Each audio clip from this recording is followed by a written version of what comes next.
Hi, my name is Joseph, and today I'm going to share something I never thought I would have to talk about. My story.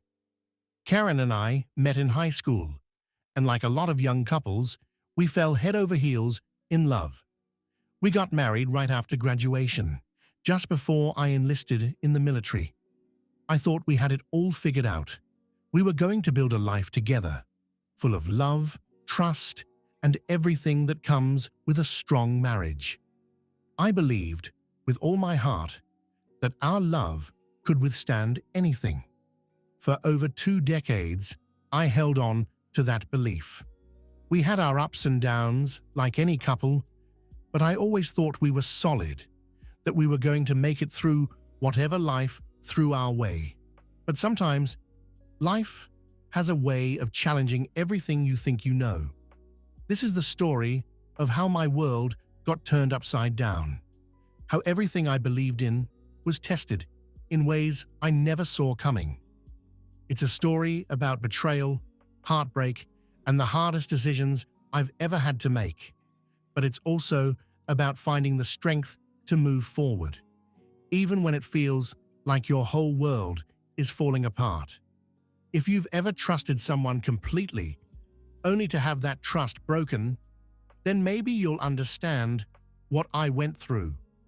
And if you've ever had to pick up the pieces of your life after everything falls apart, then you know how hard it can be to rebuild. This isn't an easy story to tell, but it's one I need to share. Because maybe, just maybe, what I went through can help someone else who's going through something similar.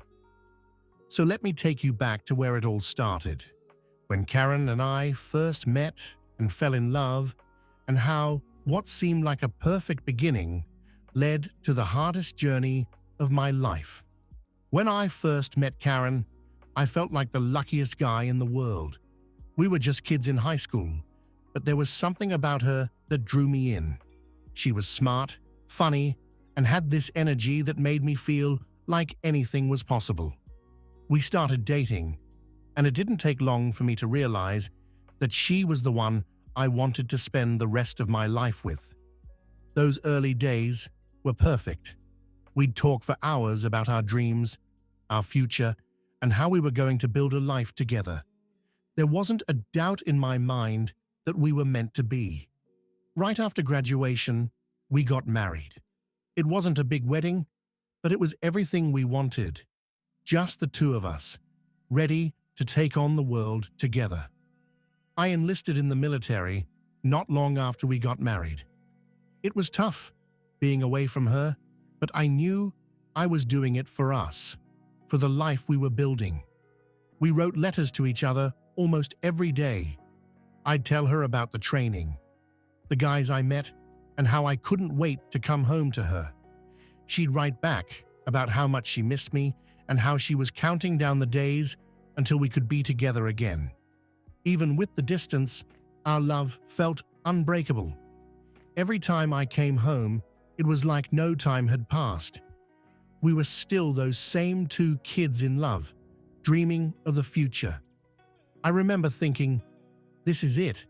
This is what it's supposed to be like. We were young, in love, and full of hope. We talked about starting a family, buying a house, and all the things we wanted to do together. It felt like we had the whole world ahead of us, and nothing could stop us.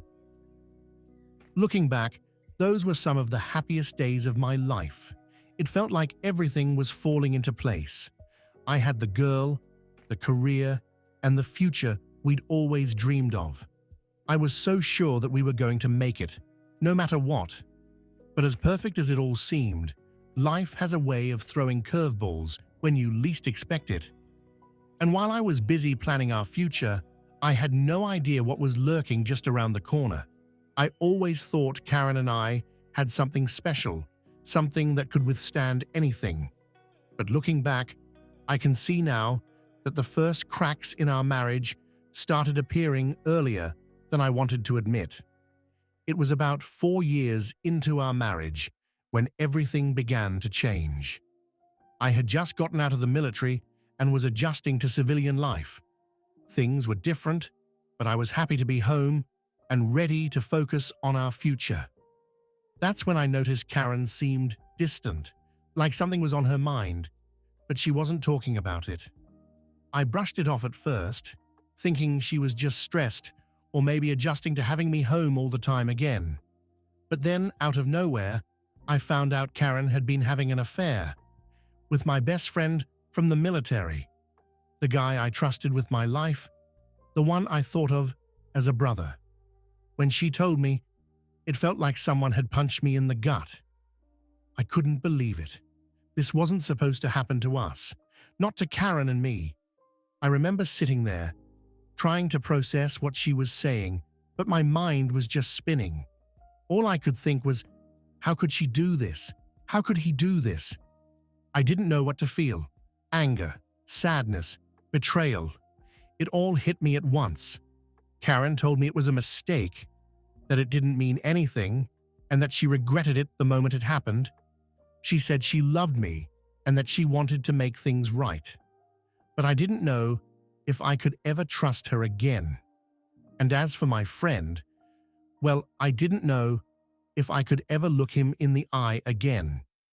It took me years to get over that.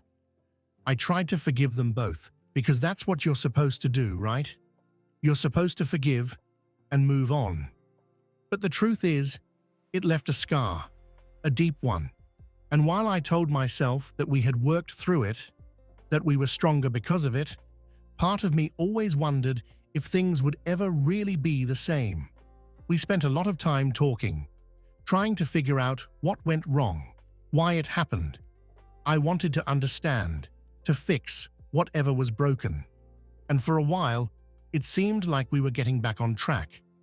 My friend disappeared for a few years, which made it easier. When he finally came back, he was married, and we all tried to act like nothing had happened. We even talked things out, and for a time, it felt like we were okay again. He was still like a brother to me, and I still loved them both. But even though we patched things up, the trust was never the same. I started seeing things differently, questioning things I never would have before. And as much as I tried to move on, that crack in our marriage was always there, just beneath the surface. I didn't know it then, but that was just the beginning. The first crack in what would eventually become a much larger fracture. And while we managed to move past it on the surface, the foundation of our marriage was forever changed. I just didn't want to see it at the time.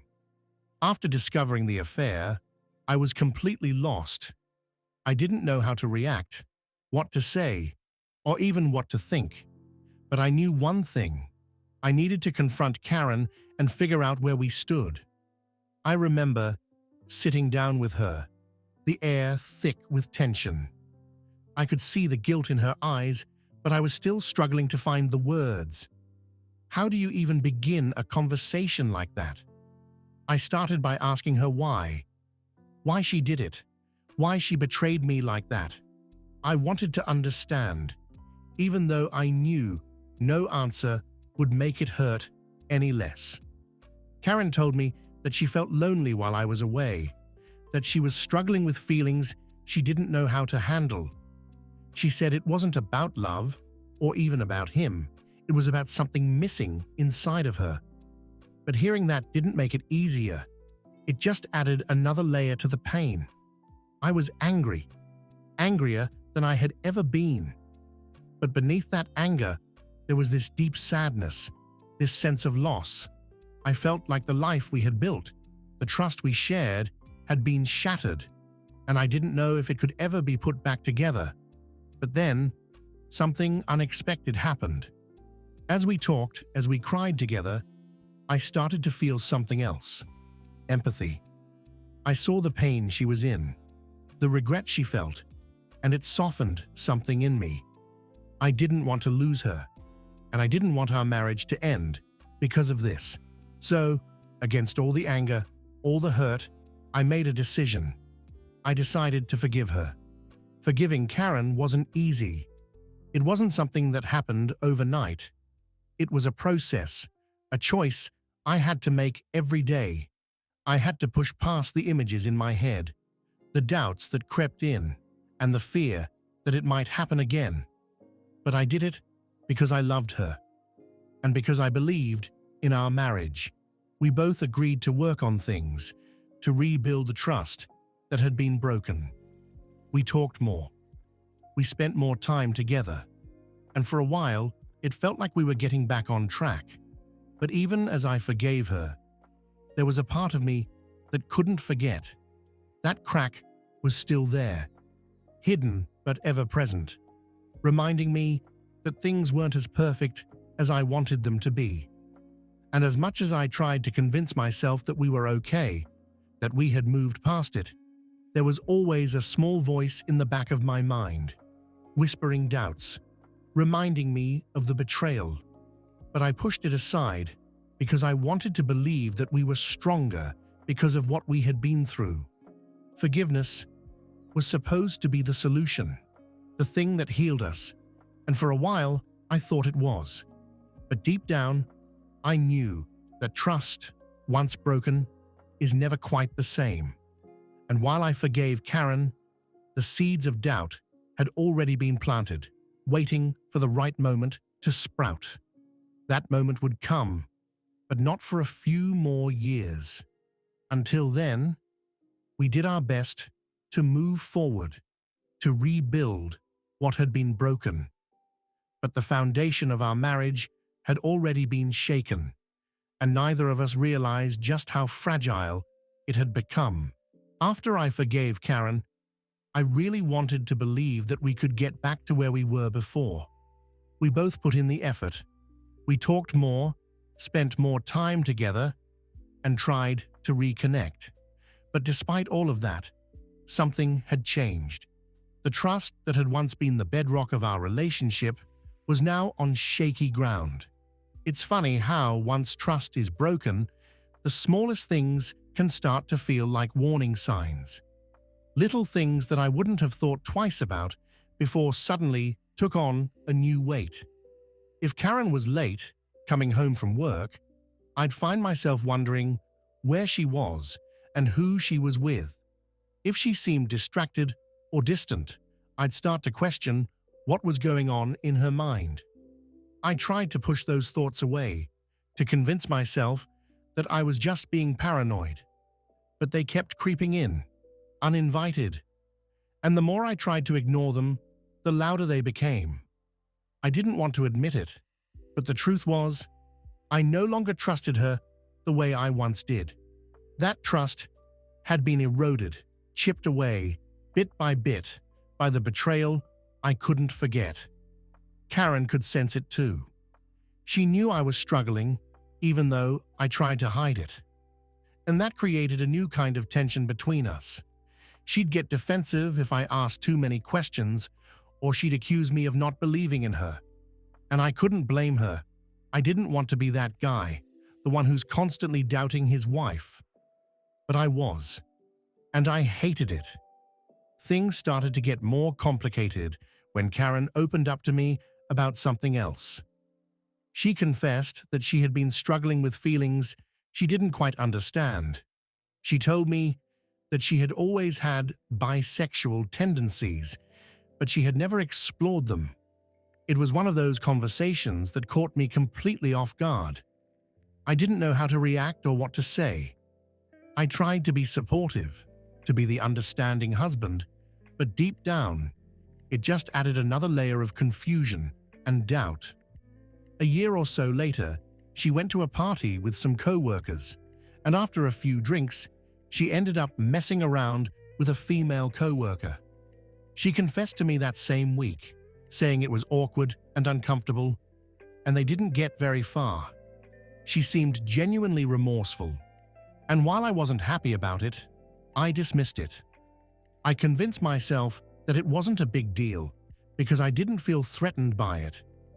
But the truth was, it just added another crack to our already fragile foundation.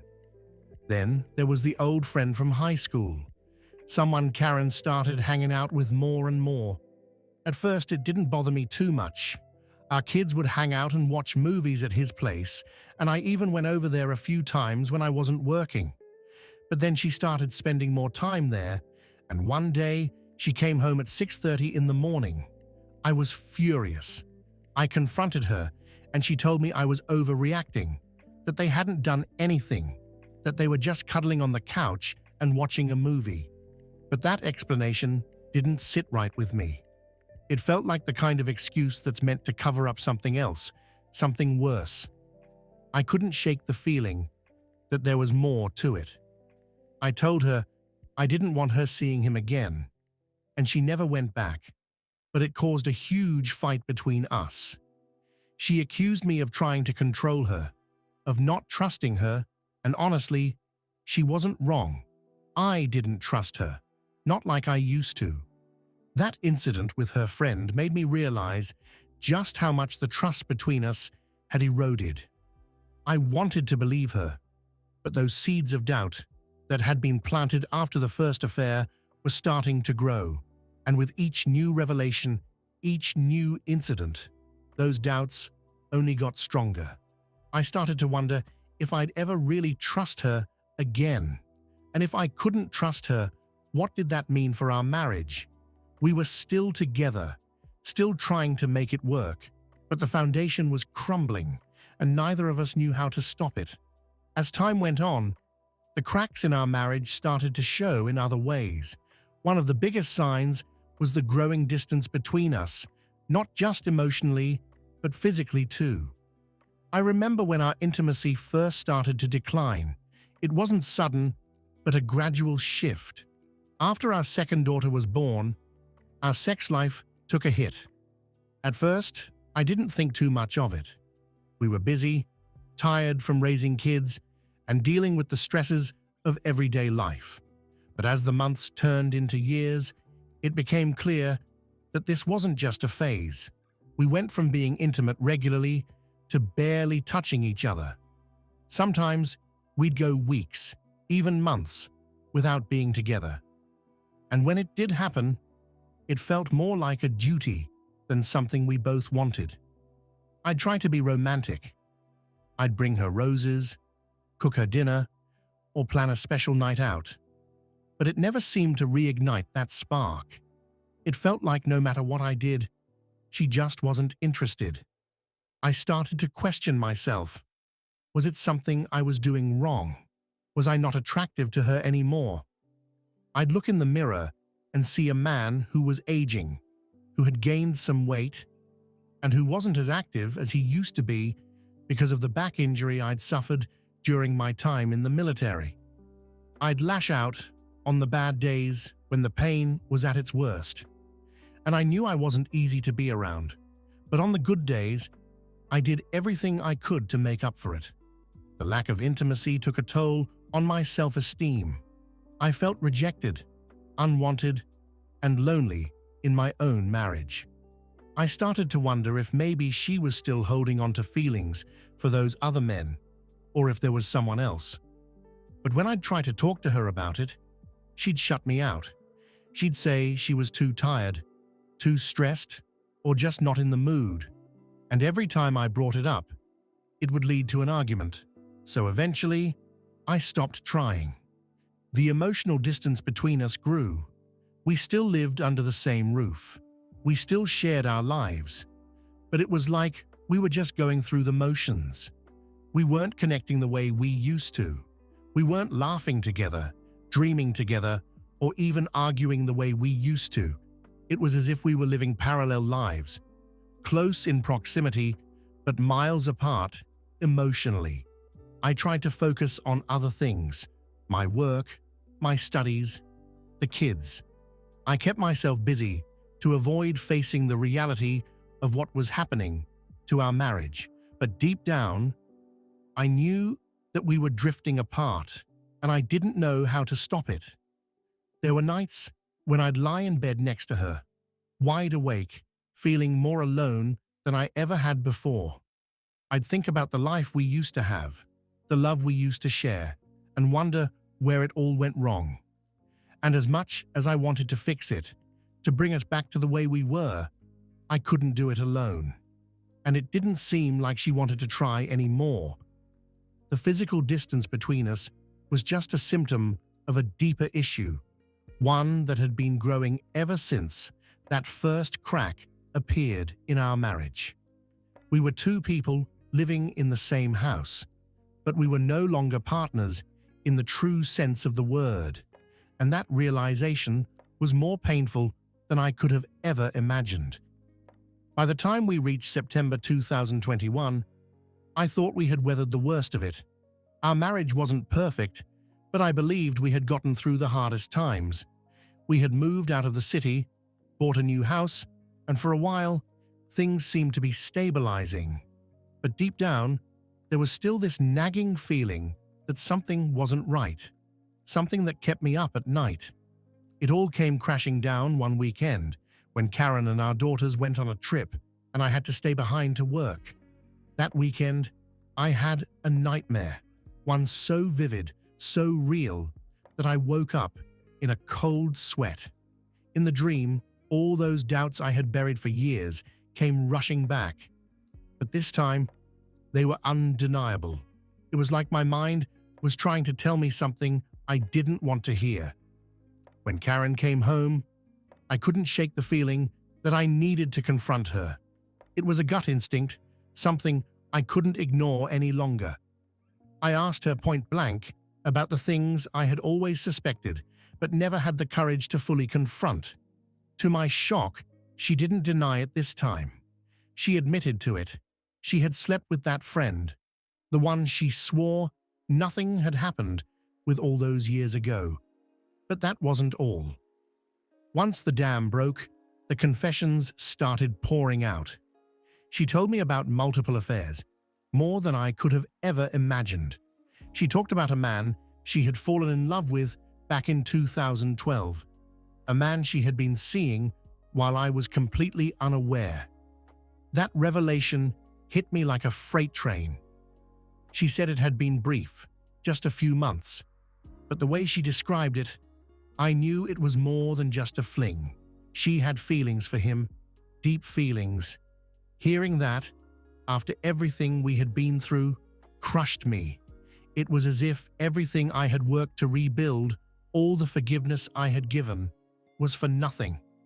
I felt stupid, like I had been living in a lie for years. All those times I had doubted her, all those nights I had lain awake, wondering if there was more to the story. Turns out, I had been right all along. But instead of feeling vindicated, I just felt broken. I remember just sitting there, numb, as she continued to tell me about other affairs, about men I didn't even know, about moments that made me question everything I thought I knew about her, about us. She talked about that period in 2012 when we were facing so many hardships, the near sexless marriage, the constant fighting, the emotional distance. She said she had found comfort in someone else, someone who made her feel alive when everything else felt like it was falling apart. She even admitted to the affair with my best friend's wife, the one I thought I had forgiven her for. But this time, she added a new detail, a threesome with him and his wife. I was stunned, my mind reeling as she told me how it all went down. She said they planned it together, and that the only two people who actually had sex were her and my best friend, the man I had trusted more than anyone else. It was a betrayal on a level I couldn't even begin to comprehend. As she confessed, I felt like the ground was being ripped out from under me. The woman I had loved, the woman I had forgiven time and time again, had been living a life I knew nothing about, and I couldn't help but wonder, who was she? Who was this person I had spent more than 2 decades with? The worst part was, she told me all of this not as a plea for forgiveness, but as if she was just getting it off her chest, like she had been carrying this weight for years and finally needed to let it out. I didn't know what to say, what to think. I was beyond angry, beyond hurt. I was devastated. For the first time, I didn't know if I could move past it. I didn't know if I could ever look at her the same way again. All those years of trying to rebuild, of trying to make things work, felt like a cruel joke, and I was left wondering, what was the point of it all? In that moment, I felt like my world had ended. But as much as I wanted to walk away, as much as I wanted to leave her and never look back, something held me back. Maybe it was the years we had shared, the life we had built, or maybe it was just that part of me that still loved her despite everything. But one thing was clear: nothing would ever be the same again. The revelations of that day shattered whatever was left of the life we had, and I knew that the road ahead would be the hardest one I had ever walked. After Karen's confessions, I was in a state of shock, but there was one thing that kept gnawing at me, one detail that I couldn't get out of my head: the threesome with my best friend and his wife. It was bad enough knowing that my wife had betrayed me, but the thought of my best friend being involved felt like the ultimate betrayal. This was the man I had trusted with everything, the man I had considered a brother. I knew I couldn't avoid it. I had to confront him. I had to know the truth from his perspective, to hear it from his own mouth. So I called him up and asked if we could meet. We arranged to meet at a local bar, the same place where we had shared countless drinks, laughs, and stories over the years. But this time, there was no laughter, no camaraderie, just a heavy tension hanging in the air. When I saw him, I could barely look him in the eye. The anger was boiling inside me, but I tried to keep it together. I started by telling him what Karen had confessed, watching his reaction closely. He didn't deny it. Instead, he just sat there, silent, as if the weight of his own guilt had finally caught up with him. "Why?" I asked him. It was the only word I could get out, but it carried everything I was feeling: betrayal, hurt, anger, confusion. He looked at me, and for the first time in our long friendship, he didn't have an answer. He stumbled over his words, trying to explain that it was a mistake, that it was something that had happened in a moment of weakness. But his excuses fell flat. I could see in his eyes that he knew he had crossed a line that could never be uncrossed. He tried to apologize, to tell me that he regretted it, but nothing he said could take away the pain of knowing that someone I trusted so deeply had betrayed me in such a profound way. I asked him about the threesome, needing to know every detail, as painful as it was. He admitted that it had been planned, that they had talked about it beforehand, and that he had gone along with it, thinking it was just a bit of fun. But to me, there was nothing fun about it. It was a betrayal of the highest order, a betrayal not just of our friendship, but of everything we had shared. As he talked, all I could think about was how stupid I had been, how blind I had been to the truth. This was a man I had trusted with my life, a man who had stood by my side through thick and thin, and he had thrown it all away for a moment of selfish indulgence. I didn't know what to do with the anger I felt. Part of me wanted to hit him, to make him feel some of the pain he had caused me. But another part of me just felt empty, like there was nothing left to give. I realized then that our friendship, like my marriage, had been irreparably damaged. There was no going back from this. I told him that I didn't think I could ever forgive him, that I didn't know if I could ever be his friend again. He nodded, as if he understood, but I could see the regret in his eyes. He knew he had lost something valuable that day: our friendship, our brotherhood, our trust. We sat in silence for what felt like an eternity. There was nothing left to say. I stood up, paid for my drink, and walked out of the bar, leaving behind a friendship that had once meant everything to me. As I drove home, I felt a strange mix of emotions: anger, sadness, relief, and an overwhelming sense of loss. Confronting him didn't give me the closure I had hoped for. Instead, it just confirmed what I had feared all along: that the people closest to you can hurt you in ways you never imagined. And as I drove away, I realized that I was truly alone in this, that the people I had trusted most had betrayed me in the worst possible way. From that day forward, nothing was the same. My friendship with him was over, and any hope I had of salvaging what was left of my marriage felt more distant than ever. The road ahead was unclear, but one thing was certain: I couldn't go back to the way things were. After confronting my best friend, I was left with a decision that felt impossible to make. Should I stay and try to salvage what was left of my marriage, or should I walk away and start over? It was a question that haunted me day and night, and no matter how much I thought about it, I couldn't find a clear answer. Part of me wanted to leave. After everything Karen had done, after all the lies, the betrayal, the secrets, it seemed like the only logical choice. How could I possibly stay with someone who had caused me so much pain? Someone who had shattered my trust time and time again. I thought about the years we had spent together, the life we had built, and how it had all been tainted by her actions. Leaving seemed like the only way to reclaim some sense of dignity, some sense of self-respect. But then there was the other part of me, the part that still loved her, that still wanted to believe in the vows we had made all those years ago. I thought about our children, about how leaving would impact them, about how it would tear our family apart.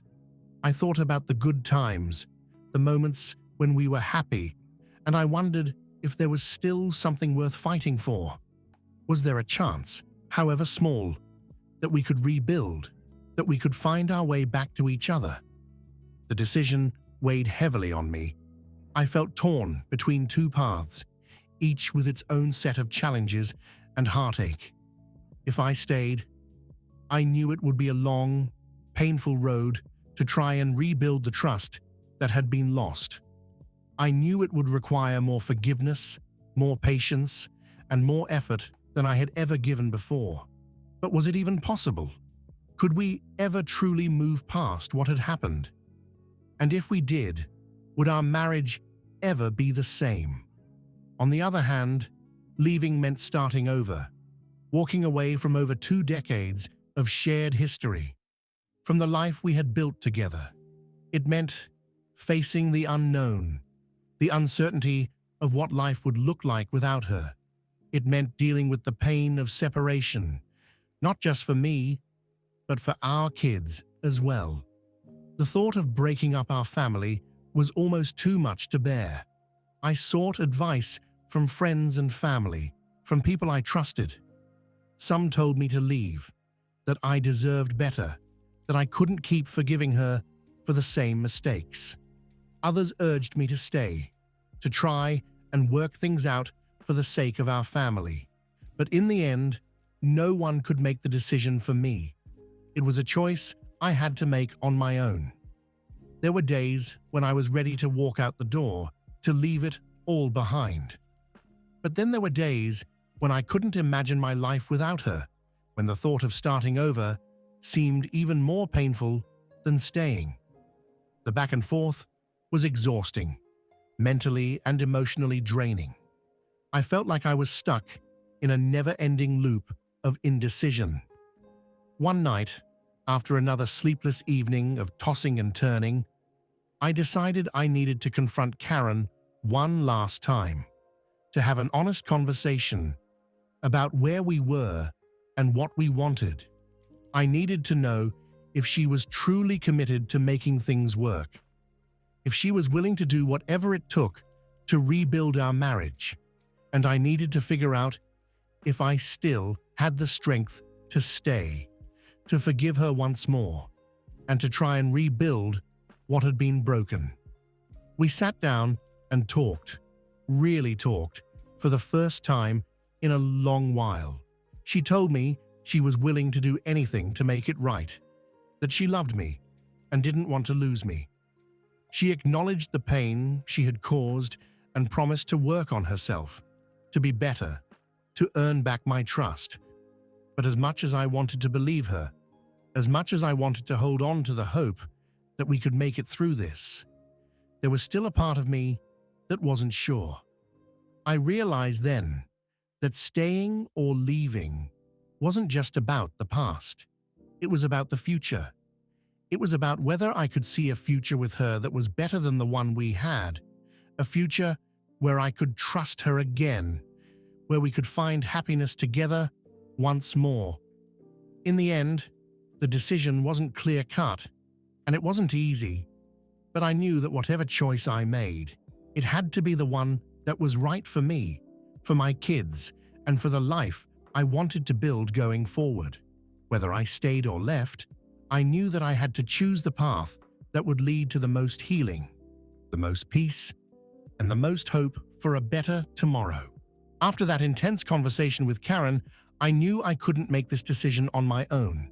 I needed clarity, and I needed support from people I trusted. So, I reached out to those who knew me best. Friends, family, and even a therapist. I needed to talk it out, to hear different perspectives, and to figure out what my next step should be. I started by talking to my closest friend, someone who had been by my side through thick and thin. He listened as I poured out everything, the betrayal, the heartbreak, the confusion. He didn't judge, didn't try to push me in one direction or the other. Instead, he asked me the questions I needed to answer for myself. What did I truly want? What could I live with? What could I not live without? Those questions forced me to look deep within myself and confront the realities of my situation. Next, I spoke to my family. Their reactions were mixed. Some were angry on my behalf, telling me I deserved better and urging me to leave. Others were more cautious, reminding me of the love and history Karen and I shared, and how walking away from that wasn't a decision to be taken lightly. But the common thread in all their advice was the importance of doing what was right for me, not just for the sake of the marriage, but for my own well-being. Finally, I decided to see a therapist. I knew that I needed a neutral perspective, someone who could help me process my emotions and guide me through the fog of confusion I was feeling.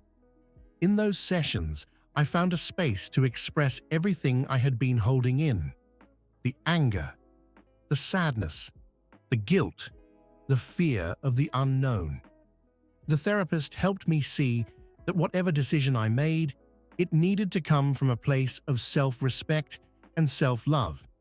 I couldn't stay out of fear or guilt, and I couldn't leave just to escape the pain. I had to choose a path that would allow me to heal, to grow, and to find peace, whether that was with Karen or without her. Through these conversations, I began to find some clarity. I realized that I had been so focused on what Karen wanted, on what my kids needed, that I hadn't taken the time to really think about what I needed.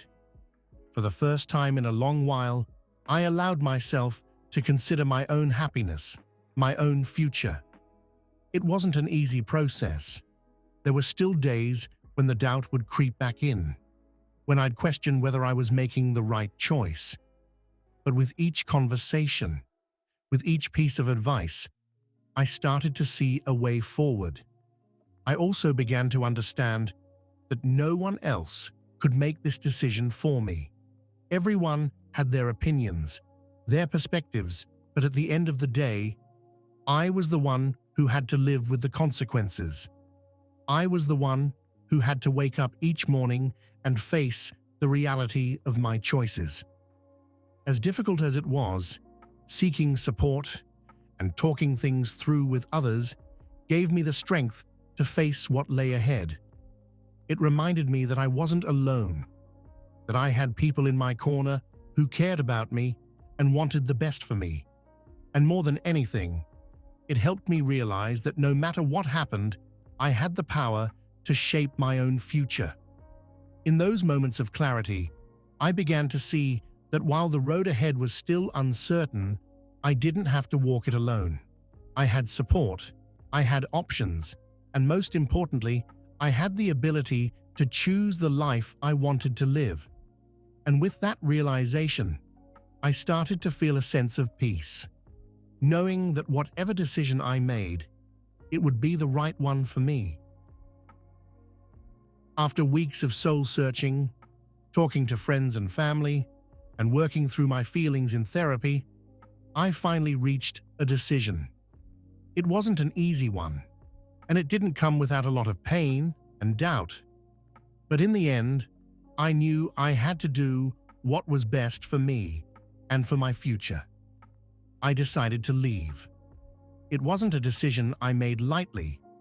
I had spent over 2 decades with Karen, building a life, raising a family, and going through all the highs and lows that come with marriage.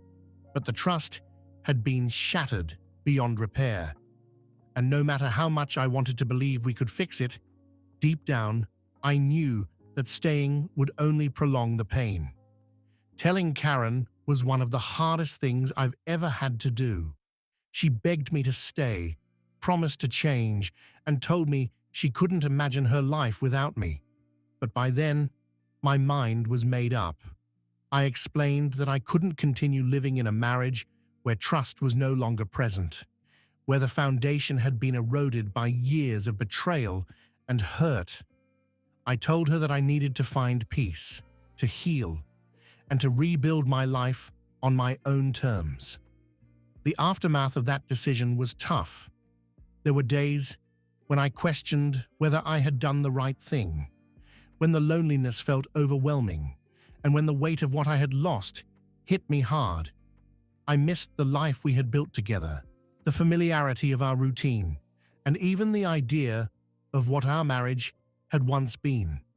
But I also knew that staying would have meant sacrificing my own happiness, my own sense of self. Leaving wasn't just about walking away from Karen. It was about taking control of my life again. For too long, I had been caught in a cycle of forgiveness and betrayal, of hoping things would get better, only to be let down time and time again. By leaving, I was choosing to break that cycle, to give myself the chance to start over, to find a future where I could truly be happy. The kids took it hard, and that was the most difficult part of all. I hated the thought of disrupting their lives, of making them go through the pain of a broken family.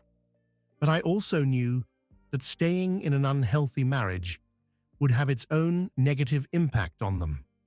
I made it a point to be there for them as much as possible, to reassure them that they were loved and that we would get through this together. It wasn't easy, but I knew it was the right thing to do for all of us. As time passed, the pain began to fade. I started to feel a sense of relief, a weight lifted off my shoulders. I began to focus on myself, on healing, on rediscovering who I was outside of the marriage. I threw myself into my work, spent more time with friends, and slowly started to rebuild my life. It wasn't an overnight transformation, but little by little, I started to feel more like myself again. Looking back, I know I made the right decision. Leaving was the hardest thing I've ever done, but it was also the most necessary. It allowed me to reclaim my life, to find peace, and to open the door to new possibilities. The road ahead was still uncertain, but for the first time in a long time, I felt like I was in control of my own destiny. And with that came a sense of hope, a belief that no matter what the future held, I was strong enough to face it. After leaving, I knew that the road to rebuilding my life wouldn't be easy. I had spent so many years defining myself by my marriage, by my role as a husband and a father, that I wasn't sure who I was outside of that. But I also knew that this was my chance to rediscover myself, to figure out what I wanted from life moving forward. The first step was focusing on healing. I gave myself permission to grieve, to feel the pain and the loss, but also to let go of the anger and resentment that had built up over the years. I started taking better care of myself, physically, mentally, and emotionally. I went to therapy regularly, where I continued to work through my feelings and began to understand the patterns that had led me to this point. I also threw myself into my work, which became a source of pride and purpose. I had always been driven, but now I had a renewed sense of determination. I began to set new goals for myself, both professionally and personally. I spent more time with my kids, making sure they knew that despite everything, I was still there for them, still committed to being the best father I could be. Angela wasn't someone I was looking for. She came into my life unexpectedly, like a breath of fresh air. We met through mutual friends, and from the moment we started talking, there was a connection I hadn't felt in a long time. She was kind, understanding, and most importantly, patient. She knew about my past, about the pain I had been through, and she never pushed me to move faster than I was ready. At first, I was hesitant. I was scared of getting hurt again, scared of making the same mistakes. But Angela had a way of making me feel safe, of making me believe that it was possible to find love and happiness again. We took things slow, allowing our relationship to develop naturally, without the pressure of rushing into anything serious. As we spent more time together, I began to see that love didn't have to be complicated or painful. Rebuilding my life wasn't just about moving on from the past. It was about embracing the future with an open heart. Angela helped me do that. She showed me that it was okay to be vulnerable again, that it was okay to hope and to dream of a better tomorrow. The more I got to know her, the more I realized that Angela wasn't just someone to help me heal. She was someone who made me want to build something new, something lasting. She reminded me that love, when it's real and true, can be a source of strength, not weakness. With Angela, I found a new sense of hope, a new belief in the possibilities of life.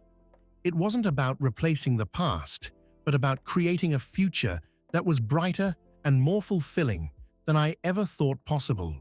Rebuilding my life was a journey that took time, patience, and a lot of self-reflection.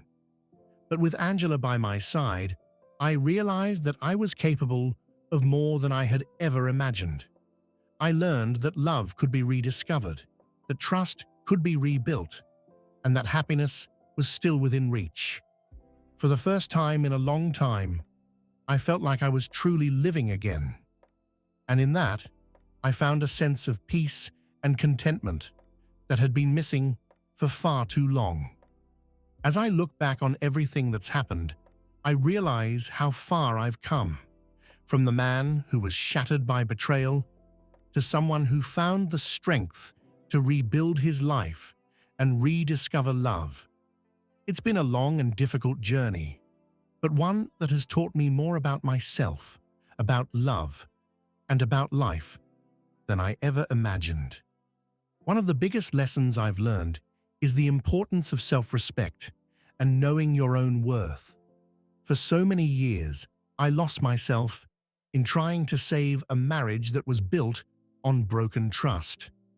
I kept forgiving, kept hoping, because I thought that was the right thing to do.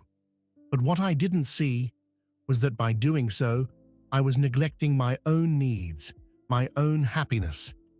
It took walking away to realize that sometimes the most loving thing you can do for yourself is to let go.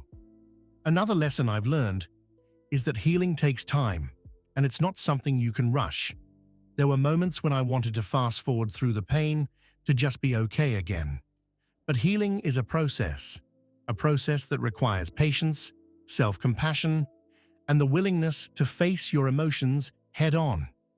It's about giving yourself permission to grieve, to be angry, to be sad, and then, eventually, to move forward. I've also learned that love is still possible, even after your heart has been broken.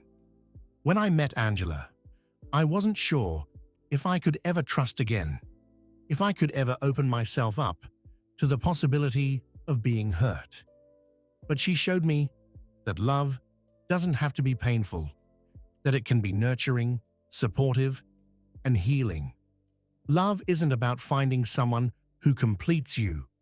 It's about finding someone who complements you, who respects you, and who helps you become the best version of yourself.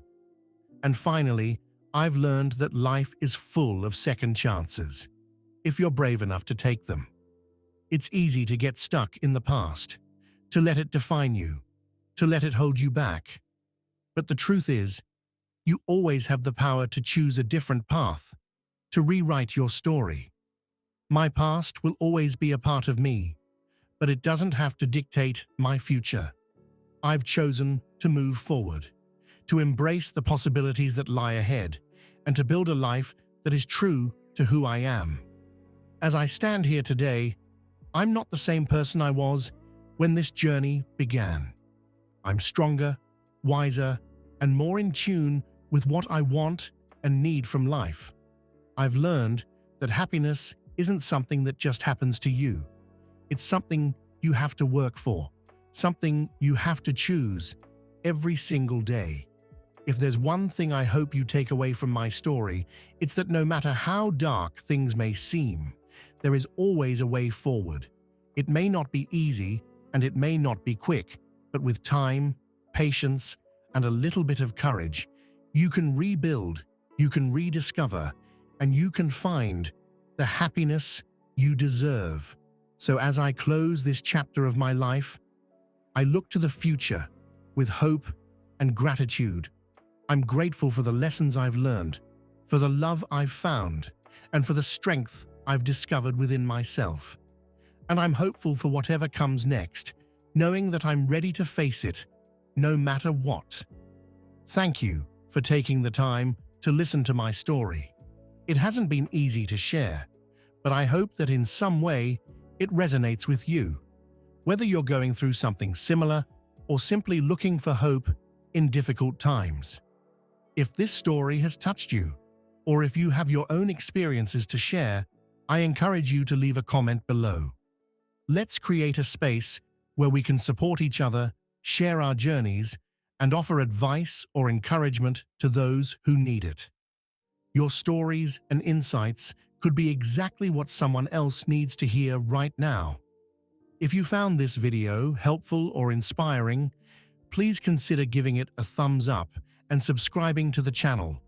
By doing so, you'll be helping to spread these messages to others who might be going through tough times. I'll be sharing more about my journey, including tips on how to rebuild your life after a major setback, find love again, and create the life you truly deserve.